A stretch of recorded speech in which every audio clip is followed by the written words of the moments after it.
గిసొంటి టైంలోనే మన మైండ్లో ఎన్నిగానం ఆలోచనలు తిరుగుతాయో గిరా గిరా ఏందక్క నీ బాధ వెనకాల గన్నిగానం బోర్లు పెట్టుకొని ఏమో తిరంగాన వీడియో తీస్తున్నాం అని అనుకుంటారు కదా. అనుకుంటాను, నాకు తెలిసే.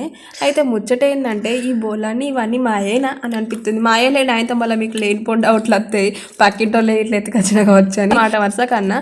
ఇవన్నీ ఇన్ని రోజులు సజ్జ మీద పెట్టి సడన్లీ ఇవన్నీ బోర్లు తీసి తొమ్ముతా ఉంటే అబ్బా ఇవన్నీ ఆడదికి ఒకసారి తమ్ముడు సజ్జ మీద దాచిపెట్టుడే తప్ప వీటితో అసలు ఉపయోగమే లేదనిపిస్తుంది.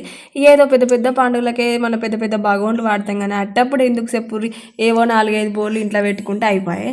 ఇంకా మళ్ళీ ఎప్పుడన్నా ఏదైనా అవసరం ఉన్నా కానీ ఇప్పుడు సజ్జ మీద ఎంత లేకినా అస్సలు దొరకదు. ఇక గిసొంటప్పుడేమో ఎదురుగానే కనబడుతుంది. మళ్ళీ మన ఇంట్లో ఉన్నా మళ్ళీ పక్క ఇంట్లోకి ఒక తప్పది. అప్పుడు ఇవన్నీ ఎందుకని మా అనిపిస్తుంది. కానీ మన పండుగ వచ్చిందంటే ఇంట్లో ఎన్నిగానో బోర్లు అస్సలకే ఏర్పవు కదా. ఇంకా మీరు మాత్రం ఫుల్ వీడియో కూర్చొని మర్చిపోకరు. ఈ వీడియో కింద లింక్ ఉంది.